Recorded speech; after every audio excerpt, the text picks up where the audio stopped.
All India ideal teachers association Nandyal unit November 11వ తేదీ మౌలానా అబుల్ కలాం ఆజాద్ గారి జయంతి సందర్భంగా all India ideal teachers association Nandyal ఆధ్వర్యంలో స్థానిక మున్సిపల్ ఆఫీస్ ఎదురుగా ఉన్న మౌలానా అబుల్ కలాం ఆజాద్ సర్కిల్ వద్ద మౌలానా అబుల్ కలాం ఆజాద్ గారు మన దేశానికి సేవలు మరవలేనివి అని గుర్తు చేసుకుంటూ స్వతంత్ర సమర పోరాటంలో ఆయన పాత్రను, భారతదేశ విద్యా అభివృద్ధిలో ఆయన చేసిన సేవలను తెలియజేస్తూ మౌలానా అబుల్ కలాం ఆజాద్ జీవిత చరిత్రను పాఠ్యాంశాలలో భాగంగా చేర్చాలని ఐడా తరఫున ప్రభుత్వాన్ని కోరడం జరిగింది.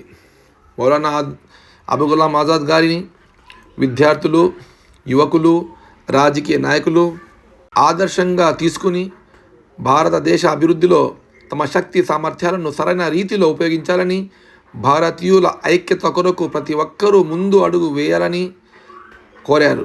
ఈ కార్యక్రమంలో స్థానిక అధ్యక్షులు కరీముల్లా, ప్రధాన కార్యదర్శి రసూల్, జిల్లా అధ్యక్షులు మహమ్మద్ సలీం, ప్రధాన కార్యదర్శి వి మహమ్మద్ ఇర్ఫాన్, గౌరవ సలహాదారులు మాలిక్ బేగ్ పాల్గొన్నారు.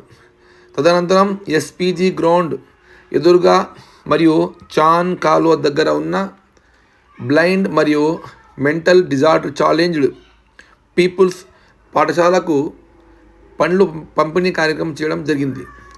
ఆయన పాఠశాలల ఇన్ఛార్జీలు మాట్లాడుతూ స్వతంత్ర సమర యోధులు గారి జయంతి సందర్భంగా ఐటా యొక్క సేవలు చాలా గొప్పవని ఆయన ఐటా సంస్థకు ఎంతో ప్రశంసించారు.